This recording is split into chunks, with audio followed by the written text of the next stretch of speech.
तो चलिए फ्रेंड्स, आज हम स्टार्ट करेंगे चैप्टर 7 क्लास 10th का कोऑर्डिनेट ज्योमेट्री।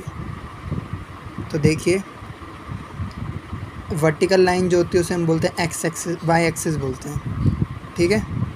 और जो हॉरिजॉन्टल लाइन होती है यानी कि तिरछी लाइन होती है उसे हम बोलते हैं एक्स एक्सिस, ठीक है। और सपोज करते हैं ये जो प्लेन जिसमें एक्स एक्सिस और वाई एक्सिस बनाया जाता है इसे क्या बोलते हैं? कार्टेशियन प्लेन बोलते हैं। तो आप ये नेम याद रखिएगा। तो देखिए हम प्लॉट कैसे करते हैं। जैसे सपोज़ कीजिए यहाँ एक पॉइंट है, तो हम पहले हमेशा एक्स एक्सिस का कोऑर्डिनेट लिखेंगे और उसके बाद कौन सा लिखेंगे? वाई एक्सिस का।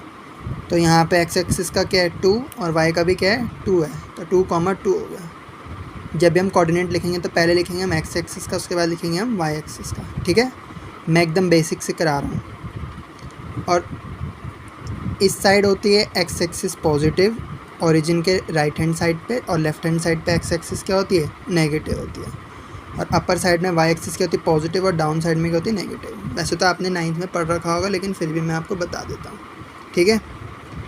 अब देखिए कोऑर्डिनेट किसे कहते हैं? Pair of X axis and Y axis, जो कि प्लेन पे लाई करते हैं उसे हम क्या कहते हैं? कोऑर्डिनेट कहते हैं। इसलिए इसका नाम कोऑर्डिनेट ज्योमेट्री पड़ा है। देखिए, a pair of number locate points on a plane called coordinates, ठीक है।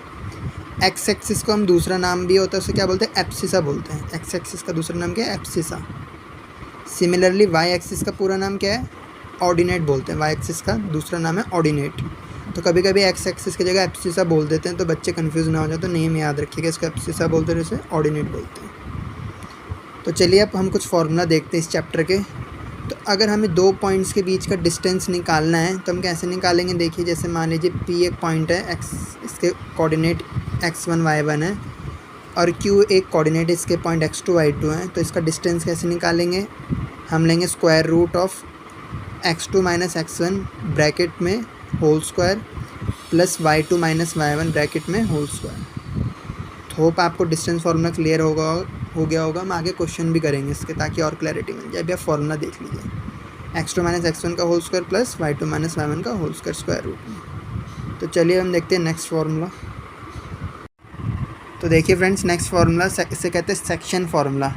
इसमें क्या होता है? सपोज करते हैं दो पॉइंट्स हैं A और B, और एक पॉइंट है P।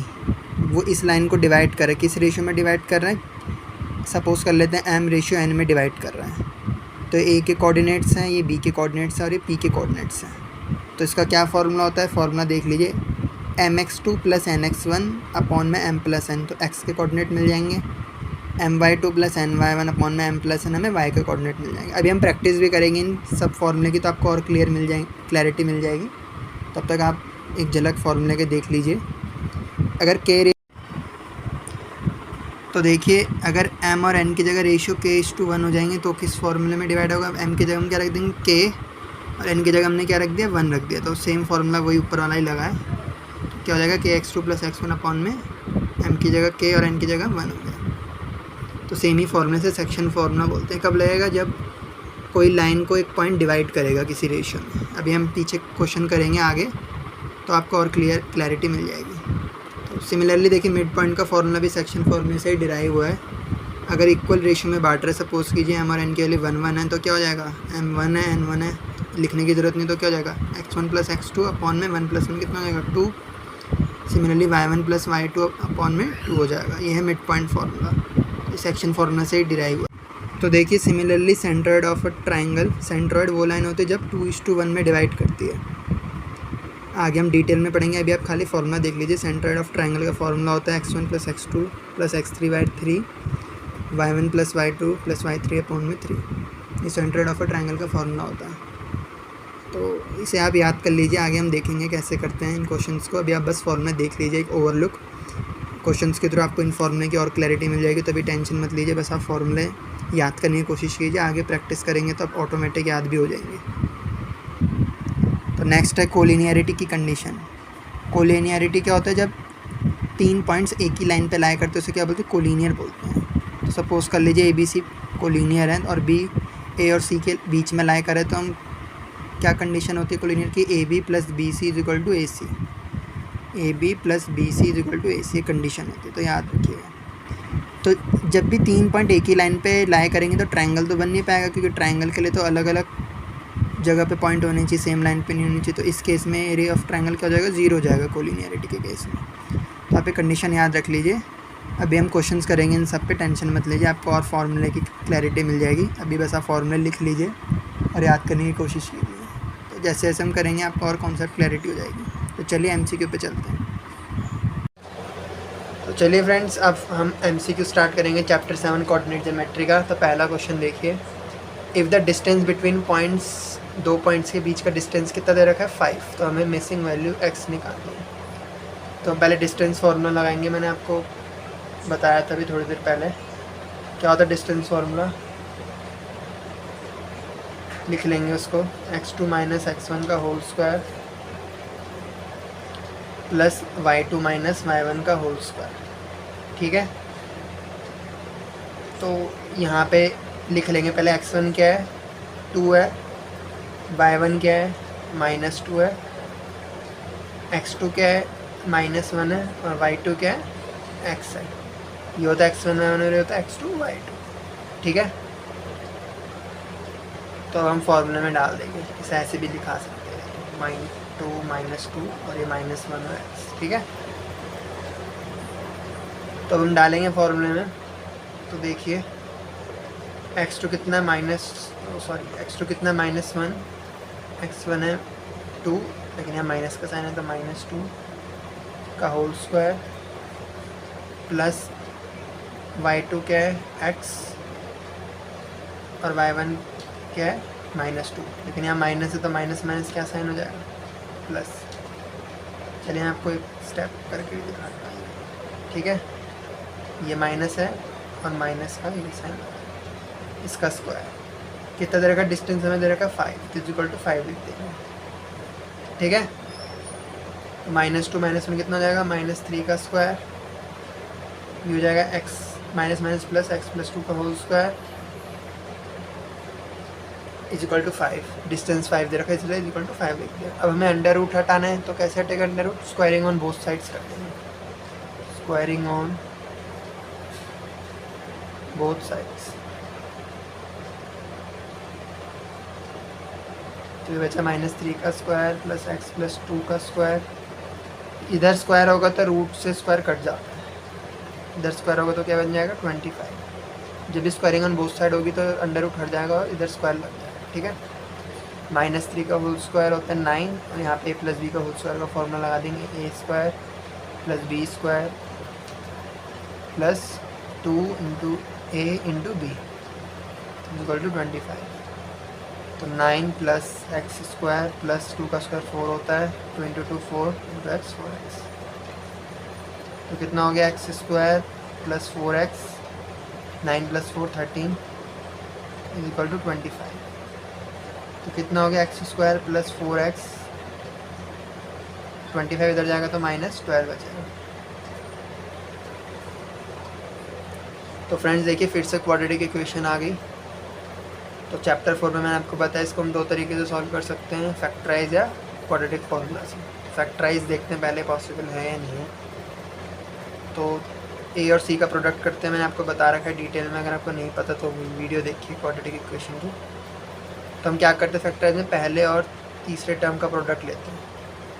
पहले और तीसरा टर्म के, पहला टर्म 1 है, तीसरा क्या है -12 लिख देंगे। फिर 12 को क्या करते हैं फैक्टराइज करते हैं। 12 को फैक्टराइज करेंगे तो क्या होगा 1 इंटू 12 होता है, 2 6 जा भी 12 होता है, 3 4 जा भी 12 होता है। तो इनमें से कौन सा टर्म ले जिन्हें सम, ये मैंने 3 फैक्टर लिख दिए हैं। क्या करते हैं पहले और लास्ट टर्म को मल्टीप्लाई करते हैं 12, फिर उसके फैक्टर्स लिख देते हैं 1 इंटू 12, 2 इंटू 6, 3 इंटू 4। वैसे तो 6 इंटू 2 4 इंटू 3 भी होता है, लेकिन नंबर सेम रहेंगे इसलिए मैंने रिपीट नहीं किया। अब हमें ऐसा नंबर लेना है जिन्हें ऐड करके हम 4 लिख सकें, जिन्हें प्लस माइनस करके 4 आ सके। तो ऐसा कौन सा नंबर है 12, ये है 6 और 2। तो हम क्या लेंगे x square plus 6x minus 2x square. ठीक है, देखो इसको जो चेक भी कर सकते हो, 6 माइनस 2 4x होता है, इनका प्रोडक्ट करके देखो -12 आना चाहिए, 6 इंटू -2 -12 होता है, यानी कि हमारा फैक्टराइज सही है। तो अब कॉमन लेंगे, तो x कॉमन ले लिया, क्या बचा x प्लस 6, यहाँ पे -2 कॉमन है तो x प्लस 6, ये दोनों टर्म सेम होनी चाहिए। तो एक x minus two is equal to 0 और एक आएगा x plus 6 is equal to 0। तो x की दो वैल्यू आएंगी, एक आएगी 2 और एक आएगी -6। एक आएगी x की वैल्यू 2 और एक आएगी -6। Rough work. तो 2 और -6 में से कौन सा ऑप्शन में कौन सा दिख रहा है आपको? 2 और -6 में से -6 तो है नहीं, तो 2 मार्क कर देंगे, बी ऑप्शन। तो होप आपको पहला फॉर्मूला भी क्लियर हुआ होगा और उसको यूज़ कैसे करते हैं मैंने वो भी बता दिया। समझ में आ गया? इसमें हमें मिसिंग फिगर निकालनी थी। कभी डिस्टेंस निकालने को भी आ जाएगा, उस केस में क्या होगा, हमें सारे पॉइंट्स दे रखे होंगे, तब हम नॉर्मल सॉल्व कर देंगे। ओके, तो होप आपको क्वेश्चन समझ में आया, अच्छा क्वेश्चन था। तो चलिए सेकंड क्वेश्चन पे मूव करते हैं। चलिए फ्रेंड सेकंड क्वेश्चन देखते हैं। Parameter of a triangle with vertex, 3 vertex दे रखे हैं, तो हमें पैरामीटर निकालना है। तो आप सोच रहे होंगे पैरामीटर ऑफ ट्रायंगल का फॉर्मूला, तो ऐसा कुछ बताया नहीं मैंने, तो उसमें इसकी नीड नहीं है फॉर्मूले की कोई, हम इसे नॉर्मली सॉल्व करेंगे। देखिए कैसे करते हैं। तो एक पॉइंट ये हो जाएगा 0,4, दूसरा पॉइंट क्या हो जाएगा b 0,0 और c पॉइंट क्या हो जाएगा 3,0। पैरामीटर कैसे निकलता है? सारी साइड्स को सम करते हैं पैरामीटर तभी निकलता है। अब सपोज कर लेते हैं ये हमारा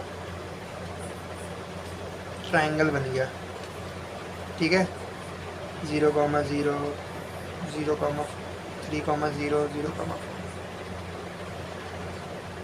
तो ये इनको नाम देता हूँ BAC। कैसे प्लॉट किया मैंने? ओरिजिन 0 0 x एक्सिस के सेंटर में आता है, 0,4 x एक्सिस 0 और y एक्सिस क्या है 4, सॉरी यहाँ पे 3,0 आएगा, यहाँ पे आएगा 0,4 B A और C। हाँ तो देखिए कैसे किया मैंने।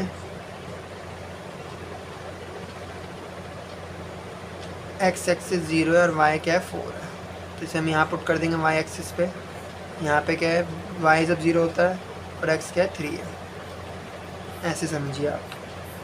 ये 0,0 होता है, यहाँ पे क्या मैंने 1 2 3, यहाँ पे क्या 1 2 3 4 0। हमेशा y एक्सिस पे जब भी कोई पॉइंट होता है तो x क्या होगा वहाँ 0 होगा, और x एक्सिस पे y क्या होता है 0 होता है। वैसे तो आपको पता होगा ना, फिर भी बता दिया। लेकिन तो चलिए हम सॉल्व करते हैं। पैरामीटर क्या होता है, सबको जोड़ देते हैं, सारी साइड्स जोड़ दो। कौन कौन सी साइड है इसमें? AB होगी, एक साइड ये, एक साइड फिर BC, फिर तीसरी साइड होगी AC, 3 ही साइड है। तो इनके बीच का डिस्टेंस पता लगाना पड़ेगा हमें। AB के बीच का डिस्टेंस कितना है, BC के बीच का डिस्टेंस कितना है, AC के बीच का डिस्टेंस कितना है, हमने जोड़ देंगे। तो चलिए पहले हम निकालते हैं AB, सेम डिस्टेंस फॉर्मूला लगाएंगे। तो कौन कौन से हैं हम पे? AB ऐसे लिख लेते हैं, A है 0,4 और B है 0,0। ये हो गया x1 y1 और ये हो गया x2 y2, ठीक है। आप इसे भी x1 y1 ले सकते हैं, इसे भी x2 y2 ले सकते हैं, ऑर्डर मैटर नहीं करता क्योंकि स्क्वायर हो जाता है तो। लेकिन ऐसे मत कर देना, इसको x1 ले लिया, इसको y2 ले लिया, यहाँ पे 1 है तो यहाँ पे भी y1 ही होगा। कुछ बच्चे जल्दबाजी में से ऐसा कर देते हैं x1 x2 y1 y2, ऐसे मत कर देना। इन पॉइंट्स को आगे पीछे लिख सकते हैं लेकिन नाम सही देना, x1 y1 और x2, ठीक है।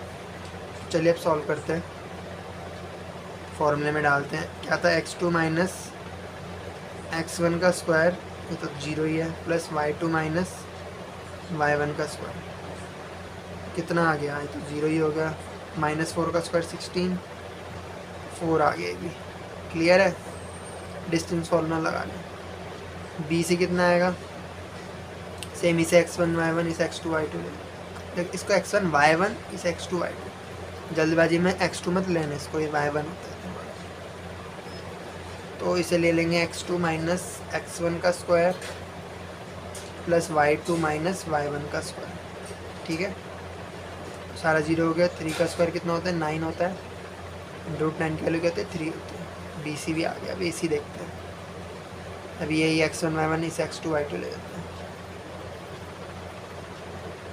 तो x2 माइनस x1 का square plus y2 minus y1 का स्क्वायर, तो कितना आ गया 9 + 16 √25 यानी कि 5 आ गया। अब हमें पेरीमीटर निकालना तो हम इन तीनों को ऐड कर देंगे। तो कितना हुआ AB + BC + AC कर देंगे। AB कितना है 4, BC कितना है 3 और AC कितना है 5। 4 + 3 7, 7 + 5 12। क्या आंसर हुआ हमारा 12, ऑप्शन बी। तो होप आपको समझ में आ गया होगा। वैसे इस फिगर की नीड नहीं थी, मैंने वैसे आपको समझाने के लिए किया था कि प्लॉट कैसे करते हैं। ठीक है, होप आपको समझ में आया। काफ़ी अच्छा क्वेश्चन था। तो चलिए मूव करते हैं क्वेश्चन 3 पे।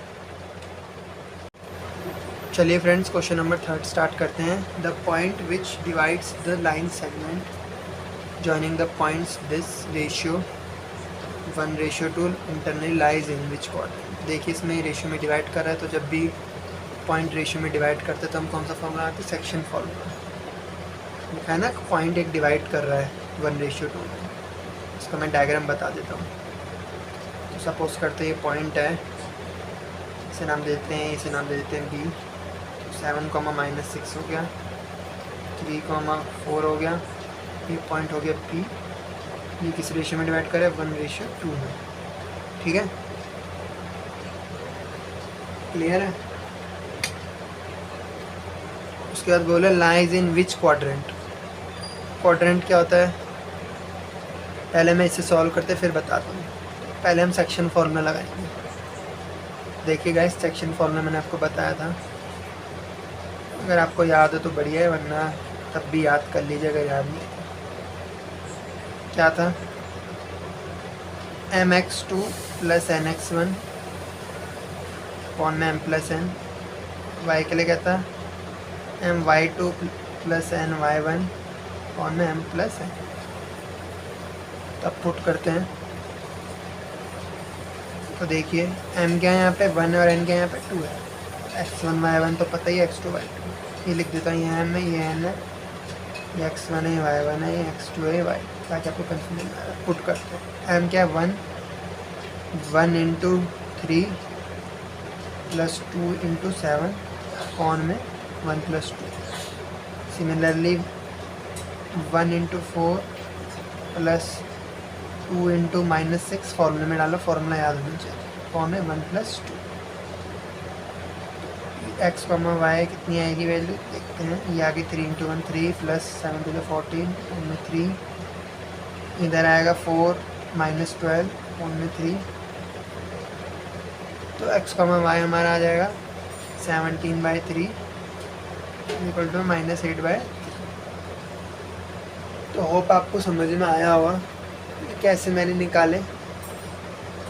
लेकिन अभी यहाँ पे क्वेश्चन ख़त्म नहीं हुआ है, मैंने निकाल दिए। सेक्शन फार्मूला, आपको सेकंड फार्मूले का भी यूसेज पता चल गया होगा कैसे होता है। तो अब देखिए क्वेश्चन पूछ रहा है कि किस क्वाड्रेंट में लाई कर रहा है। क्वाड्रेंट का क्वेश्चन है, तो आपने क्लास 9th में पढ़ा होगा वैसे तो क्वाड्रेंट के बारे में, लेकिन फिर भी मैं आपको बता देता हूँ। देखिए, तो देखिए ये हमारा कार्टेशियन प्लेन है। मैंने आपको भी बताया था, ये वाई एक्सिस होता है, ये एक्स एक्सिस होता है। इधर मैंने बताया था एक्स एक्सिस पॉजिटिव होता है,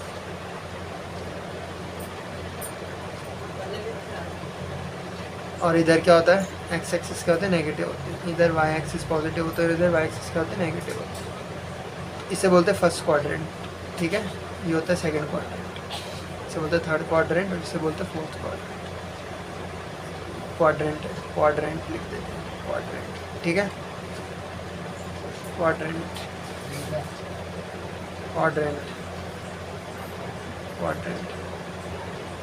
तो फर्स्ट क्वाड्रेंट में क्या होता है, देखिए यहाँ पे एक्स एक्सिस भी पॉजिटिव और वाई एक्सिस भी पॉजिटिव है, तो यहाँ पे दोनों पॉजिटिव रहेंगे, एक्स भी और वाई एक्सिस भी। यहाँ पे देखिए एक्स एक्सिस क्या नेगेटिव और वाई एक्सिस क्या पॉजिटिव है। थर्ड क्वाड्रेंट में क्या रहता है, दोनों नेगेटिव है, एक्स भी और वाई भी। फोर्थ क्वाड्रेंट में क्या, एक्स एक्सिस प्लस में और वाई एक्सिस किसमें, नेगेटिव में। ठीक है, तो आप क्वाड्रेंट रूल याद रखिएगा। तो अब देखते हैं हमारा आंसर क्या आ रहा था। हमारा आंसर था एक प्लस में था 17/3 और एक माइनस। हमारा आंसर क्या था, 17/3 और -8/3। तो हमारा एक्स क्या है, पॉजिटिव, और वाई क्या है, नेगेटिव है। तो कौन से क्वाड्रेंट में लाई करा, फोर्थ। तो हमारा आंसर क्या होगा, फोर्थ हो गया, फोर्थ क्वाड्रेंट में लाई करेगा। ओके, होप आपको समझ में आ गया होगा। तो चलिए नेक्स्ट क्वेश्चन पे चलते हैं।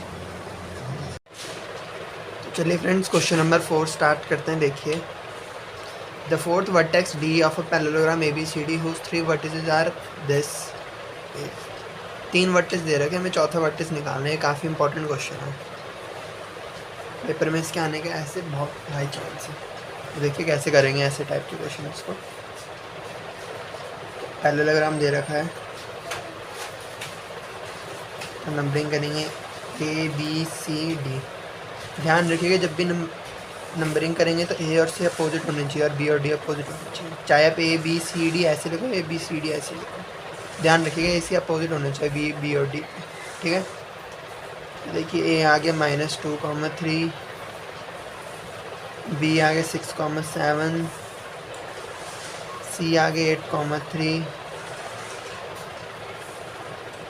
और D मुझे पता नहीं, तो D मान लेंगे x, y। लिख लेंगे let the vertices of D is x, y। अब देखिए इसको कैसे करेंगे। पैरेललोग्राम की एक प्रॉपर्टी होती है कि उसके डायगोनल क्या करते हैं, बाइसेक्ट करते हैं। ये डायगोनल है, बाइसेक्ट करते हैं। बाइसेक्ट मतलब क्या होता है, इक्वल पार्ट्स में बांटेंगे। तो ये क्या हो गया, मिड पॉइंट हो गया। ओ क्या हो गया, मिड पॉइंट, यानी कि AO बराबर हो गया OC और OB बराबर हो गया OD, क्योंकि डायगोनल बाइसेक्ट करते हैं पैरेललोग्राम की। तो लिख देंगे सिंस द डायगोनल, वैसे लॉन्ग क्वेश्चन में भी आ सकते हैं, इसके लॉन्ग क्वेश्चन में आने में ज़्यादा चांस है, फिर भी मैं करा देता हूँ। इंपॉर्टेंट तो है ही, इसलिए मैंने इसमें ले लिया। Since the diagonal of parallelogram, short में ऐसे रखते हैं, पैरेलल लाइन होती है और GM, ध्यान रखिएगा। Since the diagonal parallelogram bisect each other, therefore O is the midpoint of AC and BD, ठीक है। तो AC और BD का वो क्या हो गया, मिड पॉइंट होगा। तो यानी कि OA बराबर हो गया OC और OB बराबर हो गया OD। होप आपको समझ में आ गया होगा। तो अब लिखेंगे since O is the midpoint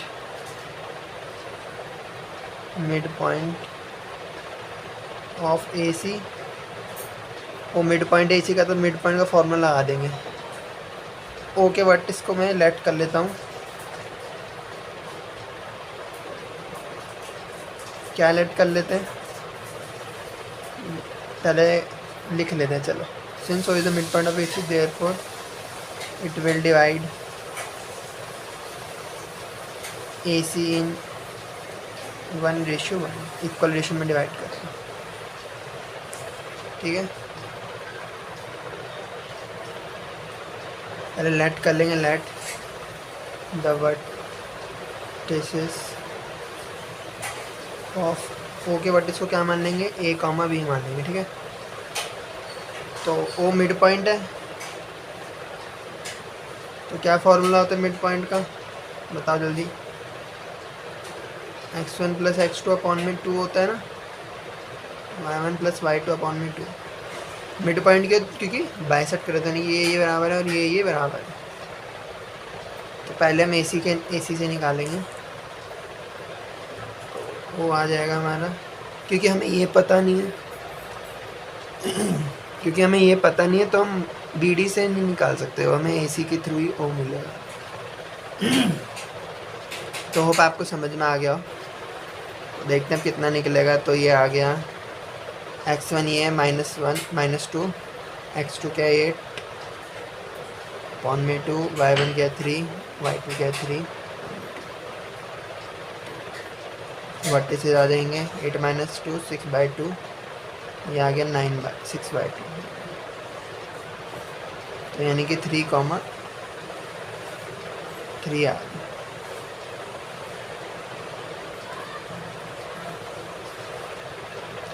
तो आपको समझ में आ गया हो कि वर्टेक्स कैसे निकालें। वो इज़ द मिड पॉइंट था ना, वो is the mid point of AC। मैंने पीछे लिखवा दिया था, फिर भी मैं लिख देता रेफरेंस कर।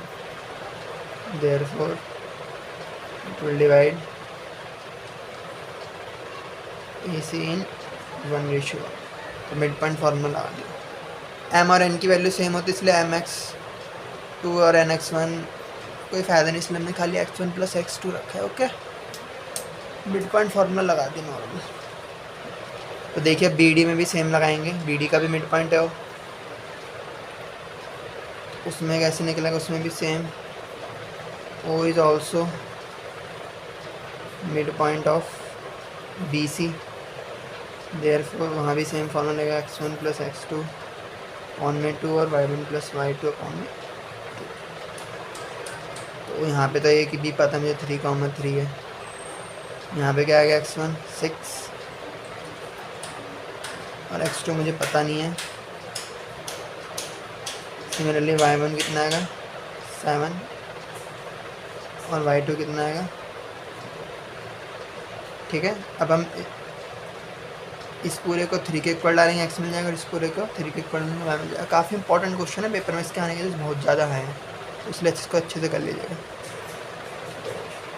2 को इधर ले जाएंगे, क्रॉस मल्टीप्लाई,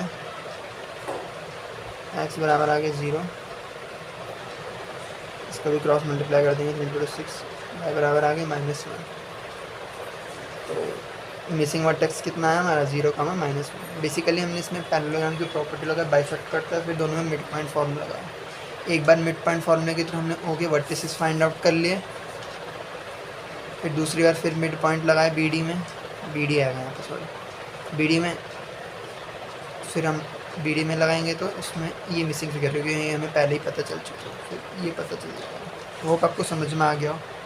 बहुत इंपॉर्टेंट क्वेश्चन पेपर में इसके आने के बहुत ज़्यादा है चांस है। तो चलिए मूव करते हैं क्वेश्चन 5 की तरफ। तो चलिए फ्रेंड्स क्वेश्चन 5 स्टार्ट करते हैं। If the point 2P 2,1 lies on the line segment joining points this line, then options. ये भी काफ़ी अच्छा क्वेश्चन है, ये भी लॉन्ग क्वेश्चन में भी पूछा जा सकता है शॉर्ट क्वेश्चन के अलावा। देखिए हम इसे सॉल्व करते हैं। तो बोल रहे हैं P एक लाइन सेगमेंट पे लाई कर रहा है AB, तो AB एक लाइन है, उस पर P लाई कर रहा है। डायग्राम समझ में कैसे बना, इस P lies on line segment joining point AB, तो AB में P लाई कर रहा है। तो AB है 4,2, B 8,4, ये 2,1। तो जब भी लाई करेगा तो किसी रेशियो में बांटेगा, तो कौन सा फॉर्मूला आएगा, सेक्शन फॉर्मूला आएगा।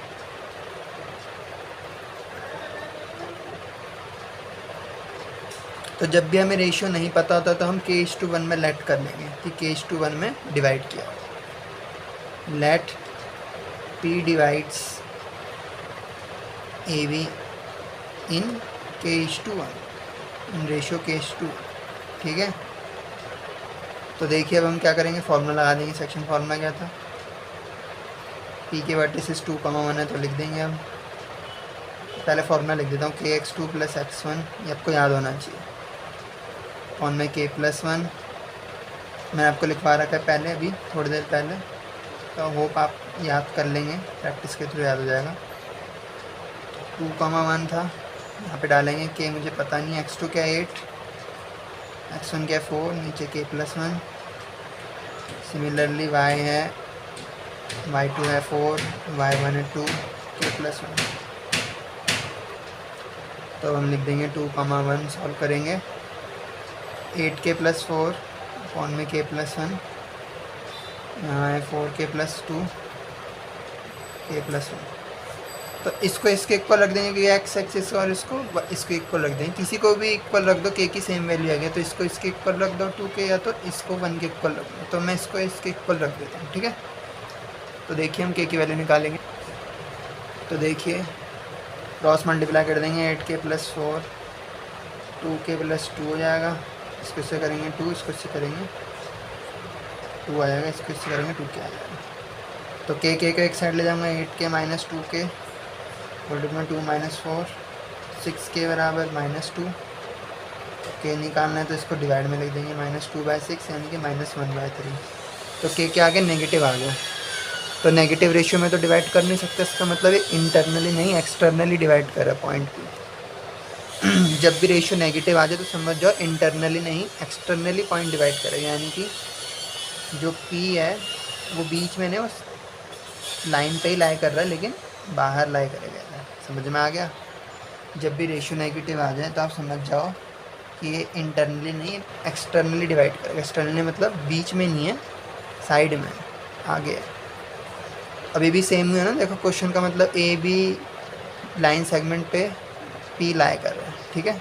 यहाँ नहीं लाई किया, यहाँ लाई किया। रीज़न क्या है? क्योंकि रेशियो नेगेटिव आ रहा है। अब बीच में आएगा तो नेगेटिव तो हो नहीं सकता, तो इसलिए एक्सटर्नली डिवाइड किया। तो मैं लिख सकता हूँ, रीज़न लिख लीजिए, since ratio is negative, since ratio is negative therefore P divides AB externally। तो एक्सटर्नली में क्या हो जाएगा? ये हो जाएगा पूरा रेशियो 1 यहाँ से यहाँ तक, और ये पूरा रेशियो क्या हो जाएगा? पूरी लाइन का रेशियो 3 हो जाएगा, ठीक है। ये फिगर ऐसे बनेगी 1:3 पूरी लाइन बनेगी। समझ में आ गया आपको? तब मैं लिख सकता हूँ, होप आपको समझ में आया, नेगेटिव की वजह से पी पॉइंट बाहर है, वरना पी पॉइंट अंदर आता। तो यानी कि A P by P B कितना हो जाएगा? ए पी है 1, पी बी है 3, तो ए पी कितना आ गया?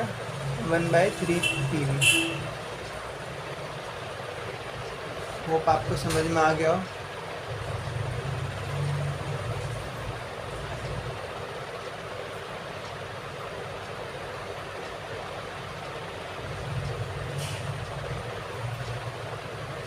लेकिन देखिए अभी हमारे ऑप्शंस में ऐसा तो कुछ नहीं है।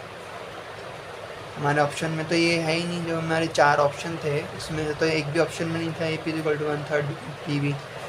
अगर आप वीडियो को रिमाइंड करके देखेंगे तो मैं पी बी की जगह क्या डालता हूँ?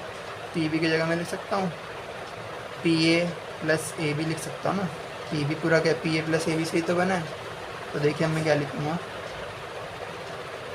इसको नीचे ले जाऊँगा तो क्या बन गया? ए पी फॉर्म में पी बी इक्वल टू 1/3 आ रहा था ना मेरा, पी बी की जगह डाल दूँगा। ए पी बी की जगह डाल दिया मैंने A P plus A B, ठीक है, 1/3। अब कर दूंगा मैं क्रॉस मल्टीप्लाई, कितना आ जाएगा? 3AP बराबर A P plus A B, 2AP बराबर ए बी, यहाँ पे ए पी है तो ए पी बराबर कितना आ जाएगा? Half of A B. Hope आपको ये समझ में, ये ऑप्शन में मौजूद है, हमारे ऑप्शन में मौजूद था। काफ़ी बढ़िया क्वेश्चन था ये, डी ऑप्शन है हमारा आंसर, ठीक है। बेसिकली इसमें क्या नई चीज़ थी, पहले हमें रेशियो पता नहीं होता तो हम K:1 मानते हैं। मैंने आपको स्टार्टिंग में फॉर्मूला लिखवाया था तो मैंने आपको बता दिया उससे कब इम्प्लीमेंट करेंगे जब हमें रेशियो गिवन नहीं होता। लेकिन हमने देखा रेशियो हमारा यहाँ नेगेटिव आ गया, वरना हम यहीं रुक जाते हैं। नेगेटिव आने का मतलब है कि पी पॉइंट बीच में नहीं एक्सटर्नली लाई करेगा।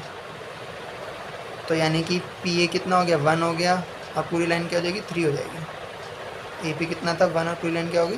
3 होगी। लेकिन हमारे ये ऑप्शन में था नहीं, ऐसा कोई ऑप्शन में नहीं था, तो हम क्या करेंगे? पी बी की जगह मैंने क्या डाल दिया? P A plus A B डाल दिया, ठीक है।